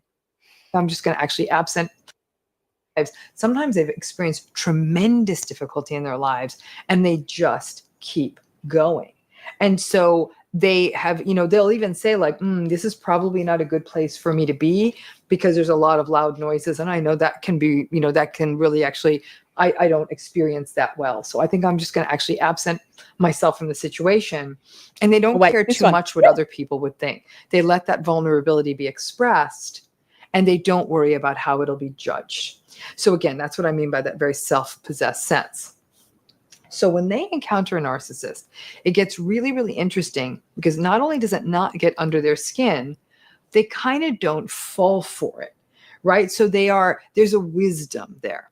And so what I've seen authentic people in the face of narcissistic people get very frustrated in the presence of authentic people because their usual tricks don't work as well. So the authentic person might say, oh, wow, that's a very nice car you have. Then they'll just kind of go back to like, they won't let someone be interrupted. Like, so let's say they're having a conversation and they're having a conversation with person A and person C is narcissistic. The thing with narcissists, colors, and these motherfuckers is that they're the audacity, their delusions of grandeur, and their absolute firm, not even belief. A narcissist, in their mind, in their opinion, they are always right, and they will gaslight the fuck out of people. You could say, like, literally, obviously an obvious example, but like the sky is blue and they'll be like, no, it's green. You could show them a recording of a conversation that you had with them and they'll say, I never said that. It doesn't matter. Like today, the whole thing has been about my free Karen Reed sticker fundraiser drive. And these people are out there blatantly stating that I'm stealing money and that I haven't donated the money. Man, get the fuck out of here. Every single time I talk about that sticker fundraiser, I make it very clear. Make a direct donation to Karen Reed's Defense Fund or her PayPal or Venmo. Take a screenshot of your receipt, send me that through DM or email and your postal address, and I will get one of my helpers in the States to send those stickers out to you. I have that pinned, a tweet on that pinned to the top of my Twitter profile. It's in every single live I talk about it. And if you want one, I can show you them. But anyway, no, I digress. They don't care. Like they're guys, they're like straight up, like these are provable lies, colors. So it's a whole thing. What we have to do is, like, that's why I left the thread today. I said what I had to say. I brought my receipts and then I got out of there because fuck that shit. Fuck that shit. Good luck to them. Let them go for it. And person C tries to interrupt and make it about their car. The authentic person won't say, shut up. They won't get rude.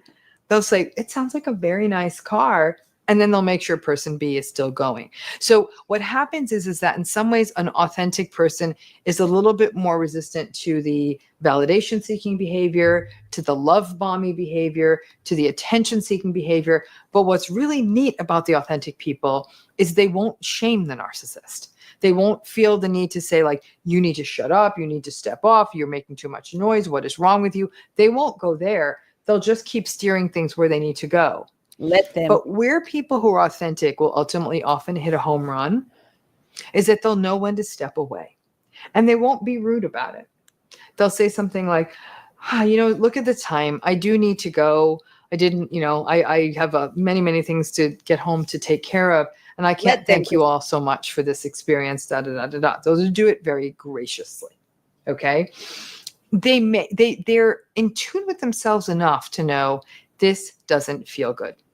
Now, where this gets tricky and why authentic people are kind of like the rock stars amongst us is sometimes we don't want to do that. We don't want to be the one to step away because we don't want to be the one who's sort of seen as like the party pooper, the person who's leaving too early or something like that. And we don't want to have to explain ourselves. And an authentic person will still be able to say, I wasn't feeling comfortable this evening, so I think it's just better I go. I don't want to harm what's going on here. I don't want to interfere with the evening, but I thank you so much. I'm having a wonderful time. They speak truth, okay? And as I said, speaking truth, being transparent with truth is often sort of what makes you the narcissist slayer. Because once you do that, you've really, you've taken away their game. You really have. And Authenticity, though, requires us to do a lot of work, right? We've got to care a lot less about what other people think and what other people say. We've got to be good with us. And that's what authentic people have.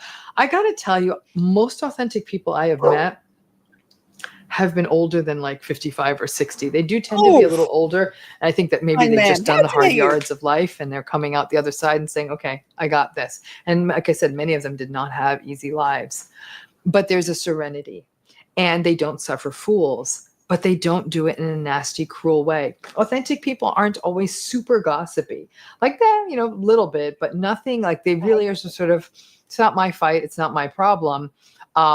But they won't actively enable. So the authentic person will probably leave the situation rather than continuing to listen to a narcissistic person foolishly holding court. It's a very, very, in a humanistic model, to be authentic is sort of to be at the top of the mountain, you know, to have reached that sort of self-actualized point where you're living in congruence with who you are. Woo! Thank you, Dr. Ramani. Yes, I concur. Ahimsa. Fuck, man. Sorry. Ahimsa. I'm very protective of myself and my spaces because of past trauma. It really helps me have a peaceful life for safe healing. Absolutely. Boundaries for yourself, boundaries for others, and setting and keeping those boundaries, whether they're internal boundaries, like I have a way of not letting things affect me. Not all the time. Things do get to me. Of course they do. But overall, it's a really, I think as you get older and you do some self-reflection and some therapy, some shadow work, it becomes easier for some of us to not let those things absorb into us. And it's a really peace. Absolutely. I'm using all the methods at the moment to not let that shit, that bad vibe, that toxic energy affect my peace, which is, it's tricky because it's coming at me, right? But I've got this. We've got this. Sorry, Dr. Ramani, dirty pause, not pause, Pause. I can say that there are people out there who are authentic, who actually have had narcissistic relationships. That's been part of their history. So it's not as though they've sort of blithely walked through life like the Dalai Lama, not being affected by anyone. It is that they've integrated those lessons, they've learned those lessons, they've done the work, and they started sort of pushing away. That's what I just said. Thanks, Dr. Ramani. That's what she said. Simi Sharp, it's not just bullying. This is a targeted attack. It's a targeted smear campaign. It's been going on for about 7 or 8 weeks with gusto. And it's certainly not just on X. It's happening in live streams for hours, no receipts, full lies, full-blown fabrication. But okay, like honestly, that's fine. Let them. I know the truth. They know the truth too.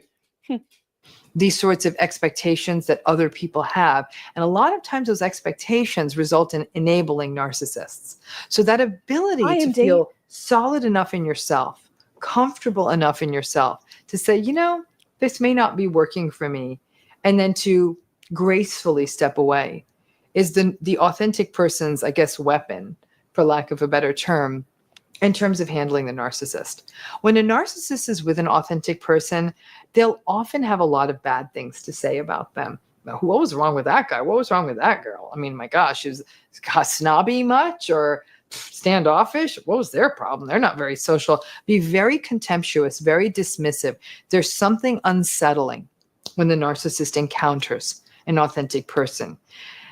Those of you who are truth tellers will understand this better than anyone else, especially if you were a truth teller as a child. At some level, you were able to see right through to the inside of your narcissistic parent. And your narcissistic parent knew that, and they got really... Simi, if you watch my 4chan episode from the other night, from start to finish, I'm not gonna go into it again. They're watching, they know. I detailed it in great detail. There's been some developments since then. Wow. And yeah, it's just been a thing for a long time now. And that's okay. Like, let them. Uncomfortable with you, which is why truth tellers often become scapegoated. As adults, when you're authentic, that happens again. That the authentic person can see right through to the narcissistic adult in their midst. And that narcissistic adult doesn't like it. They will often try to insult the authentic person, speak badly about them behind their back, make fun of them, mock them, and really try to avoid seeing them in the future. What's fascinating is while the narcissist will often waste lots of time trying to win other people over, It wouldn't be because they're Simi. so insecure Thank and they need God. the supply. There's something about authentic people that almost scare narcissists, and you'll see that they probably won't try to win them over. I think what a lot of people forget is that narcissists Colors. Wait, colors. Yeah, that, Simi. Colors. Literally, that doesn't matter. It doesn't matter. The facts don't matter. The truth doesn't matter. Speaking it into the record, they think it doesn't matter. Like we know that it doesn't matter. Like, it doesn't matter to them, and I mean, honestly, it doesn't matter to me. It's outrageous, but okay, like okay, things are about to come to a very big head, is all I'm saying. And keep on. I reckon keep on sprouting lies. It's like wild. go through, they Hang go on. to the person, speak badly about them behind their back, make fun of them, mock them, and really try to avoid seeing them in the future. What's fascinating is while the narcissist will often waste lots of time trying to win other people over, right? Because they're so insecure and they need the supply. There's something about authentic people that almost scare narcissists, and you'll see that they probably won't try to win them over. Hi, Catastrophe. I think what Good a to lot of see you. people forget is that narcissists go through people looking for those who will be the best sources of supply before they hold on to them. So by the time they got to you, they probably tried it out with other people, and their tricks may or may not have worked. But they often don't try to pull the authentic person in, because there's a really unsettled feeling for the narcissistic individual who's in the face of that authentic person. So you might be thinking, well, then it sounds like the ultimate narcissist repellent might be to get really authentic. You damn well better believe it is. But Boom, that's Dr. easier said Ramani. than done, isn't it? We all struggle in that journey. I can speak for myself. I never find it to be an easy journey. I think that we all have psychological demons to sort of slay before we can get there to that full sort of settled place. And I can easily see as I get older how much that's associated with age. But it's a good goal for all of us to live in sync with who we are, not with what we believe the demands of the world expect of us. To know who we are, what we stand for, what our meaning is, what our purpose is, and live with that as much as we can day after day. And when we can do that, even when we have to do something uncomfortable, and let's face it, go to work, there's things you don't want to do, you can still live in line with that. The more authentic you become, the more resistant you will be to narcissists. And frankly, the more the narcissists, they're definitely going to have a few choice words for you and tell you to sort of take a hike. So They'll many definitely choice speak words. badly about you Oh, behind your so back. badly. But if you're authentic enough, you won't care. So go out there and get your authentic on. Work on it. It's a very, very worthy journey. And that's my wish for all of us, is that we do get there. Thanks again for tuning in. Please subscribe, join this community, learn how to be more authentic in the face of narcissists. It's hard to do. And I look forward to seeing you next time.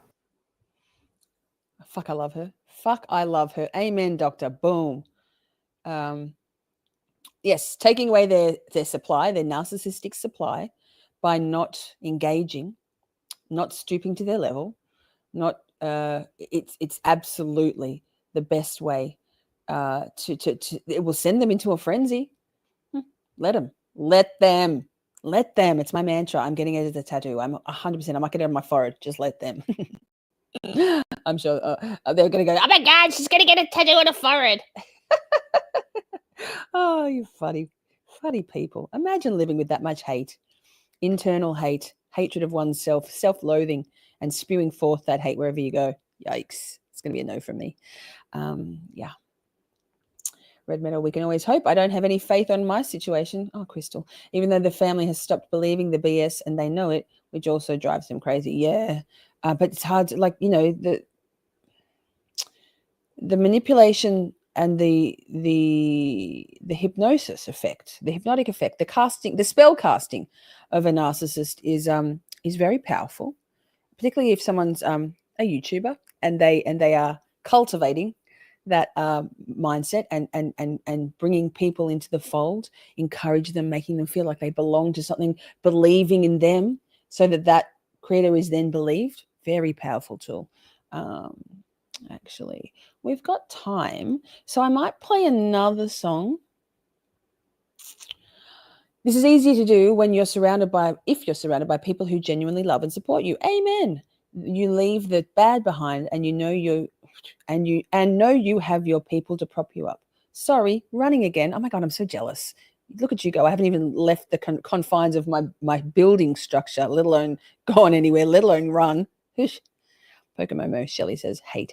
I hate. Simi says, let them. Exactly. I am going to do it. No, I'm going to get a real face tat. I just haven't left the house. Not let them, and not on my forehead, but I am getting one. Yes, my ex has superb spellcasting capabilities. It's unnerving, right? Here's the thing. Himsa said, you've become very adept and skilled at spotting red flags and narcissists, and now you avoid them like the plague. Same, girl. I thought, you know what thought did? Planted a feather, thought they'd grow a chicken, but that's not how it works. I was very recently spellcast by someone who slipped in under my I thought I knew it all about narcissists. I have much lived experience with many highly abusive, highly controlling, extreme narcissists. 2 in particular. This one slipped by me because they were different red flags. And I got a pirate flag tattoo on my arm, which is that person's kind of branding on YouTube. And I was hook, line, and sinker, spellbound, hoodwinked. I'm keeping that tattoo to remind me that I got to a point where I'm like, I know everything about narcissists. Like, Glinda. No, that's when you think you know everything is when you suddenly let my defenses down. So on that note, I have another song, which is probably not one of my best. That's okay. My friends love my songs, my besties. So I thought I'd play one. We got time. It's only another short one. Wait, let me go back to, how do I do this? Yikes. Here, this way, scroll. My playlist is pretty cool. If you haven't listened to it, get in there. Holly loves it. I love it. I'm going the wrong way, motherfucker. Story of my life. Not. Forward only. Onwards and upwards. Here it is. Let me find. So no screaming. Pause. Share screen. I can do this. We can do this, chat. And then we'll watch one more short video, and then we'll go and get ready for fucking Feral Friday. I'm a bogan too, apparently. Yeah, that's fine. Say whatever. God damn it. There it is. So again, the same sort of like qualifier goes that it's going to sound a little tinny. I only released this one last night. That's my most recent song. It's called Toxicity. A friend of mine suggested I watch that. I think it's Ramkin, Dr. someone Ramkin. I'll share it as a community tab post maybe, or I'll get my shit together. Anyway, talking about the hypnosis effect, and I've always referred to the sensation I've had afterwards when I come out of a narcissistic abuse relationship, that they cast a spell on me. I don't even know. I go, I'm coming out of this fog and I'm there now. So I wrote this song kind of about that. So it's very relevant. It's I'll just push play. Shut up and let me drive. Yeah.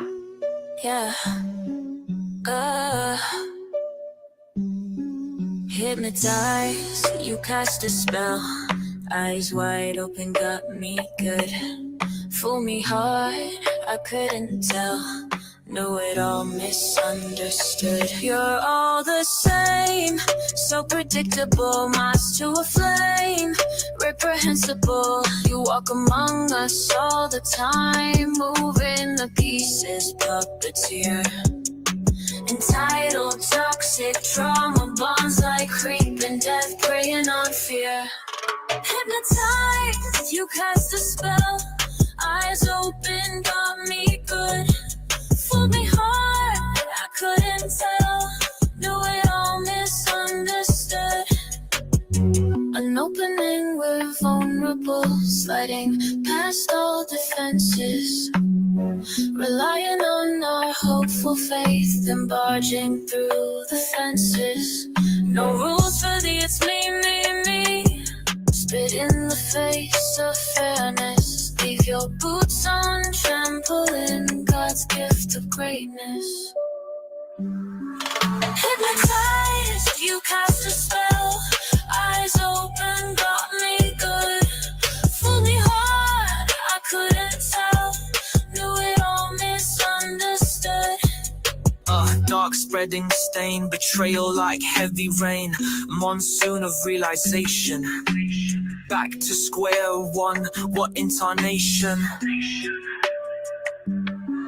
Why do they act like that? Spell casting, don't hold back, no holds barred. Collateral, drag you down into their hell. Hypnotized, you cast a spell. Eyes open, got me good. Fooled me hard, I couldn't tell. Knew it all, misunderstood.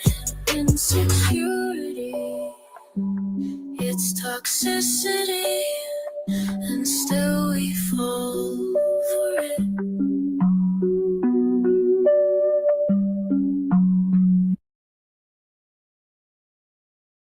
Fucking muted. I knew I was muted. I just hadn't done it in the right order. So that Toxicity, brand new one. One of the songs that I wrote the lyrics for. Boom. Tweaked a couple of things. Put it into Suno. First iteration. That doesn't always happen like that, but I was like, yeah, it's pretty fucking good. I like it. I don't know if it's a banger, but it's the vibe I wanted. I put in the prompts I used were trap beat, female vocals. That's it. Trap beat, hip hop, maybe female vocals, and it gave me the male rapper. Hey, publicly Bob, Steve is in the house. Good to see you, Steve. We're so excited. We've got Red Metal's got his kick account organized. He's got a kick account. He's ready to go. We're so fucking pumped, puck and funked. We're puck and funked, man. And Michelle, thank you so much, darling girl. I was in the middle of the song, so I saw it and said thank you. Oh, I didn't press the thing. Ay. And also Joey, thank you, darling. Wait. Oh my God, I'm a professional. One day I got this shit. And again, because I like it and it's fun. So Steve, we definitely have the portal set up, ready to go. And yes, membership. Boom shakalaka. Thank you, Joey. You really are the best. Chat is bae. Boobs. That's it. YouTube's RNG fucking hates me. YouTube's rude. YouTube's on drugs or something. Go home, YouTube. You're drunk. Number one, green membership font. Can't see it. Old brain, old eyes. Until I put you up on the screen, I almost can't. I don't know who I'm going to put. Whose comment's going up there? Yikes. And also, can we just gift out the memberships to the people in the chat? You like that song? Thank you. Listen to any of my music that you like. If I ever play it here, definitely go and listen to it in its original form in my playlist, because it sounds way better, not pushed through StreamYard 100%. Yes, I use Suno. Also, Steve, Suno for the win. I've got a playlist of, I think, 33 songs now in the last 6 or 7 weeks. She's a songwriting machine. They hate it. The friends hate it.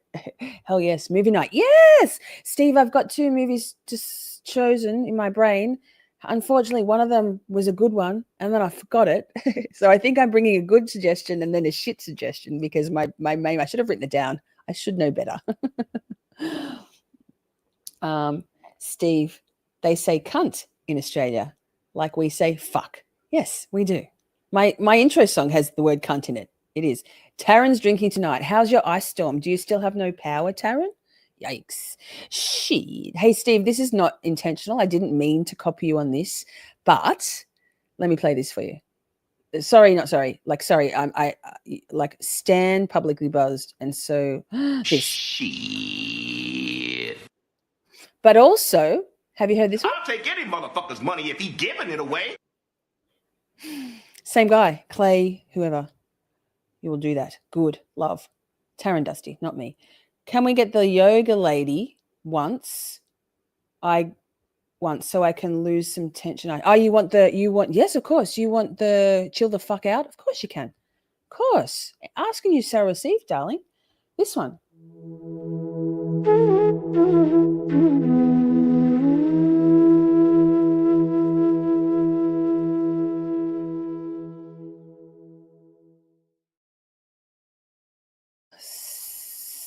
Wait, I've got two good ones. Tits, blood, party films.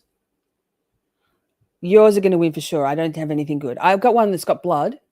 It's one of my all-time favorite movies. I wish I could remember the other one. Fuck, man. I should have written that shit down. What an idiot. Why am I like this? That's my brain. Okay, we've got one more video. Chat. Yes, YouTube. I hate gifting the trolls. Although, isn't it fun when one of our besties gets a membership, Michelle? That's hilarious. I love that for us. I love it for them. Okay. Yes. Meditation bong. Wait, Joey, do you want this? Steve, I think that you'll like this also.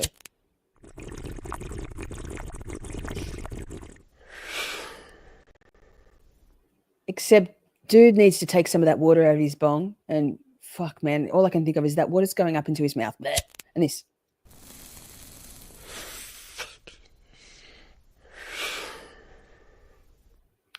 Taryn's in for anything. 69. Steve, check out our members only emotes. We've got some really fucking good ones. Bubbles. Yes. Okay, let's watch one more video. God, chat. It's Feral Friday already. We're pre-gaming just in our attitude for Feral Friday. I love this so much. He needs an ice pinch. Don't drink the water. Bleh. No, yuck. Oh my God, my stomach just turned. That's fucking rank. Okay. I'm on kick. Boomer no more. Nick, I'm so proud of you. You are going to love it. You're going to love it. We're going to let our fucking feral go feral as all feral. Those yoga pants remind me of hammer pants. Well, there you go. Pre-gaming is going to be begun. Don't go the gummies too soon, y'all. Go the gummies. Do whatever. Wait, what am I finding? Something. Tips for getting rid of those toxic people. Let's just get on track one more time. I think it's 8 minutes. Wait, let me check. Oh my God. It's 46 minutes long. We'll watch a little bit. Fuck. Jesus, fuck chat. There it all. My professionalism goes out the fucking window. Standard. This.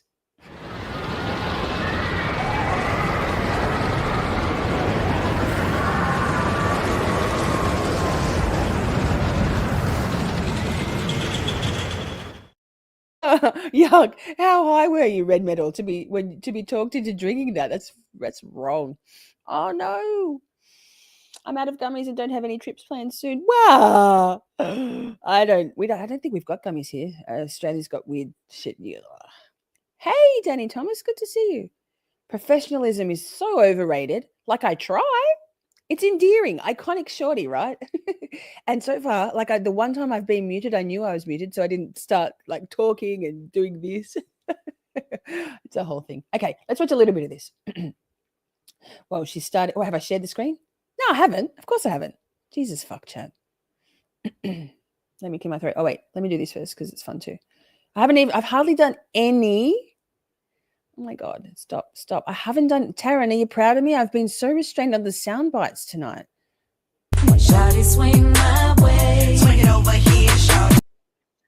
Yes. Steve, I think you should get that sound bite for Publicly Buzz so that when I come into the chat, you can play me a song like you do with Holly Berry. Yeah, and Brooklyn. Please? Yeah, I'm so cute. I'm not. I'm just me. Fucking idiot. Me. I'm an idiot. Hi, it's me. What they're doing. You're more likely to make a rationalization or justification for their behavior. Oh, they're yelling because their fragile ego was revealed to the world and they were shamed. So they just had to lash out to protect themselves. It's okay. Let's just put up with it. No.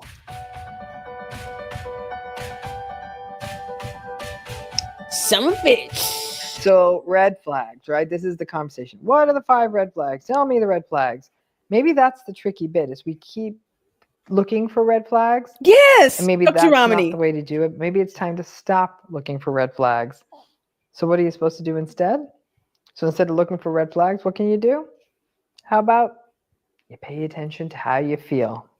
Boom. Now, I know we've taken on this topic in many different ways on this channel, but I can't put too fine a point on it. And I think it gives you a connection to yourself that can really be a very useful tool for you for discernment.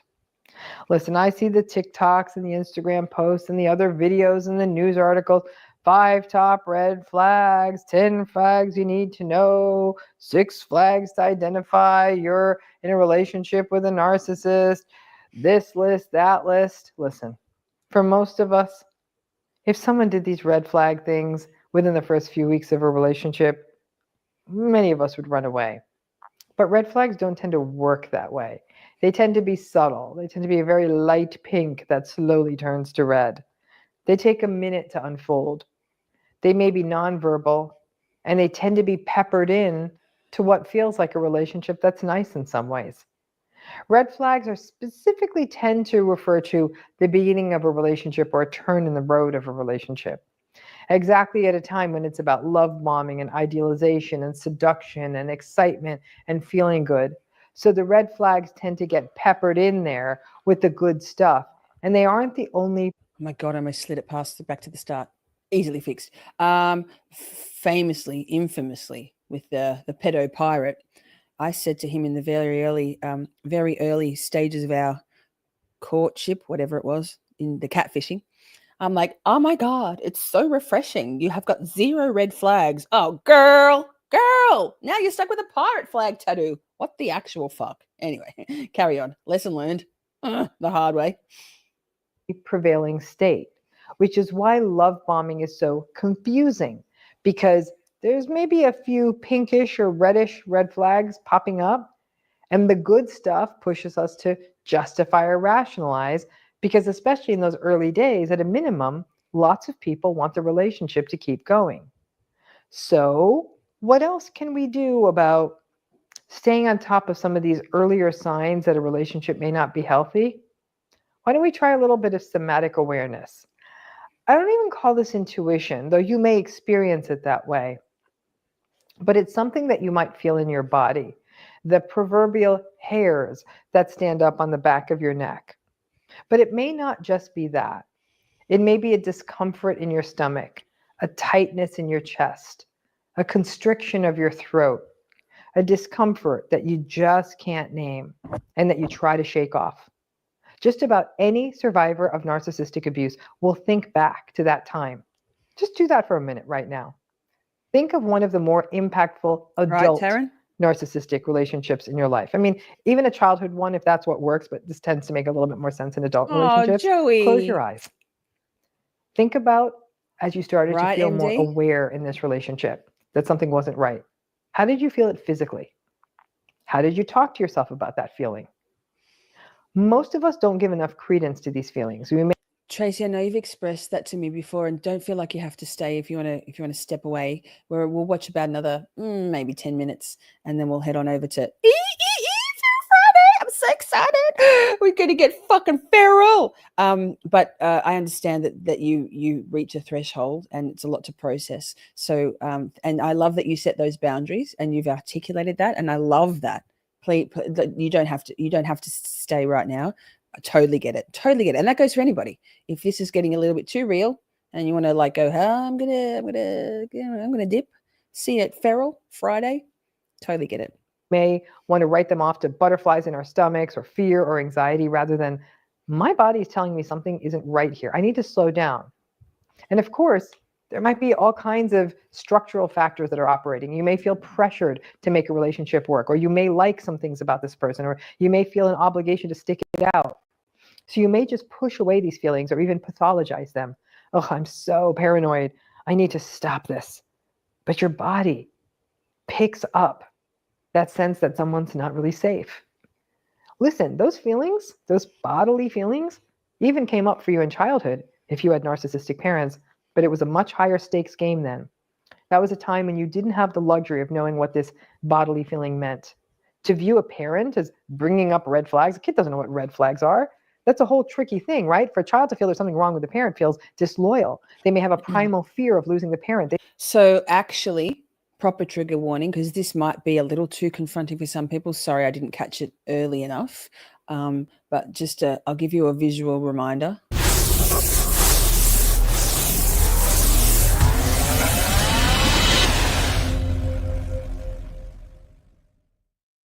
Honestly, I'm waiting for some sort of cease and desist letter for using those last few bumpers, but you know what?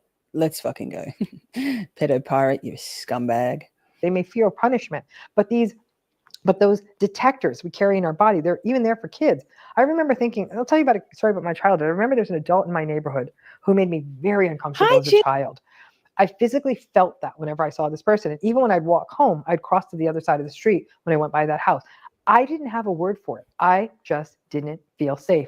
This person actually never harmed me. I also never went into situations where I saw the person was, even when other kids were going there. And when the situations would arise where this person would be, I would go home or ask to leave. Taryn. And to my parents' credit, they never questioned why I would leave those situations. And they'd just say, okay, let's go home. I never shared the discomfort with anyone, but I felt it in my body. And that same bodily sensation, interestingly, is something that I felt when I encountered so-called red flags in adulthood as well. I wish I had been as clever as I'd been as a kid and done whatever the freaking equivalent was of stepping to the other side of the street then too. How do we feel these sort of early signs and signals in our bodies? We have to pay attention to the sensations in us. Sometimes they parallel the very same feelings we might feel in an empty parking lot at night when we hear something or in some other place when we feel at risk. It doesn't mean you have to get up and leave, though it could. Taryn, I'm just going to say again, you're so clever. I'm so proud of you for, I mean, I know you, I know lots of stuff about you, but I know that you have a background in computery shit. But look, Taryn created her own prompt. Taryn is here, but her kids are fucking feral and need a snack or a bath, or they're painting the furniture. Prayers welcome. BRB with a drink and cheese. I love it. Gee, you're clever. So cool. And you're so funny. You're smart and pretty. I love it. But it does mean you slow down. Perhaps cross to the other side of the street, as it were, and listen. Instead of trying to figure out if someone is looking at their phone too much on your third date, or talking about their ex-girlfriend too much, or interrupting you too much, instead of focusing on that, tune into yourself. It's not foolproof, and some of you may say, meh, I don't think I felt anything physically with my ex, but explore this a little. It may be a way of steering you away from this idea of sifting through these so-called red flags and instead tuning into yourself. So if you really try this, you might say, yeah, in some cases I did feel that physicality. Some of you might say, with a narcissistic ex, I didn't feel it in my body until things really started going south, but you did start feeling it then, and then still had to face the idea of what was hard for me to listen to in that. It might have been those practical factors that sort of sunk in. But I have to say that ahead of thinking about it, breaking it down, looking at checklists, if we really pay attention to that, this doesn't feel right. It comes up pretty quick. Sometimes it comes up right away. And it doesn't mean we get up and leave a conference room, but it could very well mean we distance ourselves, don't get into idle chit chat, and end the conversation as soon as possible. What do I mean that when it comes to narcissism, that explanations are not excuses? Boom, I say this all the time. Sorry, I just yelled at you guys. Sorry. Sorry, Dr. Ramani, that's a dirty pause standard. It's because her face is so expressive. She's never just got some resting, sensible expression. She's always very animated. And I love that about her. But all the time, people are like, no, stop making excuses and about someone. No, understanding why someone perhaps might behave the way they do, or speak the way they do, or say what they've said, isn't making an excuse. It just gives you better context so that you can understand it. So understanding why is not an excuse, and stating those reasons why is not an excuse. But it's helpful, I think, to feel more comfortable, and knowledge is power. And Shelley's having a dab. I feel like that's going to be more of a bong than a joint, right? Oh, the water in his mouth. Yuck. As human beings, we always want to know why. Children ask that, why? Why, Mom? Why? Getting the answer to why is comforting. If we know why someone's crying, we understand it. Maybe we can help them. If we know why someone ended a relationship, we may not like it, but we can get our heads around it. If we know why good people have bad things happen to them, it helps, give us a sense of faith and make sense of things. In fact, Viktor Frankl, the famous existential psychologist, psychiatrist, writes that those who have a why to live can bear with almost anything. They don't necessarily get the reason for something, but why is such an important question? Why is what drives science and religion and, of course, psychology. I teach my undergraduates that one of the main goals of psychology is to explain human behavior. We're not always very good at it, especially when it comes to mental illness, but the why is why. Why is a person... She's very fast. I'm going to slow down. I don't smoke weed anymore, Danny. I used to, a long time ago. It's just not my thing anymore. I don't do well with smoke versus vapor because I have I like to think of it that I don't like to, but I have a history of addiction of smoking meth. It's been a few years now, but it was about 8 years. Smoke makes me cough like a motherfucker, and I actually don't like the feeling of being stoned. I don't know why. I like sharpening of my senses, she says, pouring a wine. But I think it's pretty good. I think it's more expensive than you guys, by what I understand. But yeah, come to Australia and test it out. Person depressed? Why is a person anxious? Why is a person narcissistic? Now, this entire YouTube channel in many ways is devoted to the why of narcissism. Why do people who are narcissistic behave the way they do? Why do we respond the way we do? Why do we fall for their toxic behavior? Why do we stay in these relationships? Why are they so mean afterwards? Wait, pause, Dr. Ramani. Yeah, I'm pretty sure it's illegal. Yeah, it is. It's illegal. Yep. That's not. There's plenty of people smoke weed. But yeah, it is illegal. It is illegal. Hi, good to see some new faces and names. Good to see you. Keep going. We're almost done for this one. So if you're keen to keep on with the shorty and Steve from Publicly Buzzed, we're about to wrap this up. We'll finish this little section of Dr. Ramani and we'll save it for another episode, the rest of this video. We're going over to Publicly Buzzed for Feral Friday, getting our feral on. But here's where it gets tricky. And in fact, for many people who get stuck in these relationships or keep playing out the cycles of idealization, devalue, discard, and hoovering, knowing the why of narcissism can end up becoming a bit messy because it can end up becoming an excuse.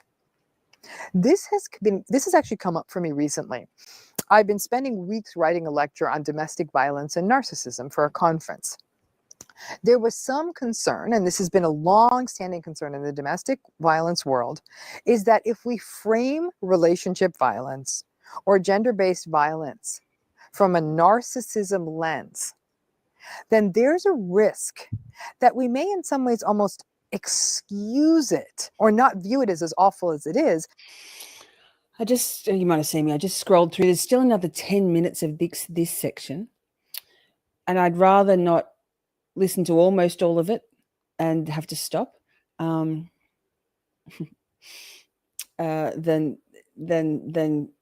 stop now, go and do a bathroom break, etc., etc. So, Dr. Ramani, I'm so sorry for the dirty pause. I'm going to stop sharing. Well, I'll keep that spot for us for next time. 1. Joey says 1. So thank you all so much for being here. Sleepy and joyful. Lovely to see new people in the chat. Welcome. And regulars, of course. Shorties. Everyone's a shorty. Once you're here, you're here. Thank you so much to Joey and Michelle and Joey for gifting out memberships. You guys are so kind. Thank you so much. You shorties. And Zach. Fucking Zach. He's not here anymore, I don't think. He's afraid of commitment. You know what we say to Zach when he says shit like that? Even if he's not here, we say, "You're an idiot, Zach." So, strap in, get your portal on. Taryn has set it up. And actually, well, before I go, if you are a Discord user or if you're not, I'd love you to join. We would love you to join our Discord server. There's the invitation there, an invite link. And yes, Pammy, please come back. Yes, please do. We talk about all sorts of things here. We're back to Friday and Saturday nights only after this weekend, just because I have a peasant work job that I have to go and do to make the money to pay the bills, because sadly I pay all my own bills. No men be giving me money. contrary to the smear campaign running at the moment. Mwah, Joey, love you so much. So Discord, if you love Discord, or even if you don't, come on in. All we ask is that you tell us if you have a different handle on Discord than you do on the YouTubes, just tell us what your name is here so we can make that link. Everyone's saying good night now. If you're not coming over to Publicly Buzzed, maybe next time. I'll see you again. We'll see you again. Thank you so much, Amis. Oh my God. Ahimsa. I can't. Why? I'm not dyslexic. I've got a real mild dyslexia. I think I'm just some things don't stick in my brain. Flying monkey wings are flapping, right? And also, if you try to sneak in and you are a flying monkey, well, bye. Bye, BMO. See you. Thanks for coming. Don't come back. There it is. There it is. So we're going out with the song. The song, hang on, strap in, go to the portal, hit the like button on Steve's Publicly Buzzed stream to get it out into the algorithm. Go and grab a friend. Make sure you've got your Kick account set up so that we can go and watch a movie after we spend about 15 minutes on Publicly Buzzed. Please do come. It's so much fun. It is so much fun. Thank you, mods. Thank you, friends. You have no, don't apologize. I'll get it, man. I finally got Stephanie blah, bitty blah. Whoo, that took me a long time. And she's one of my best friends. So, shit. Thank you. Mwah, mwah, mwah. I love you all. Thank you for being here. Boom. Haha, beamed up Scotty, right? Publicly Buzzed, y'all. Let's do it. Peace out, bitches. It's on a shorty new year, shorty new year. Come along to Camp Shorty, we're so glad you're here. Camp Shorty is where you will find family. Our mod Avengers will greet you with glee. At Camp Shorty, you can shine and shine bright, because the Shorty Camp leader is a fucking delight.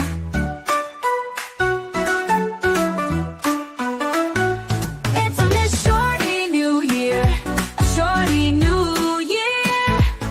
Come along to Camp Shorty, we're so glad you're here. Your opinions are valid. You can fly like a bird with your comments and screen. You will always be heard. It's the best chat on YouTube. You can cuss all you want. And here at Camp Shorty, we even say cut. It's on this Shorty new year, Shorty new year. Come along to Camp Shorty, we're so glad you're here. Let your cats be free. It's so liberating. We stay on topic, although occasionally things get a bit feral, but it's clear to see.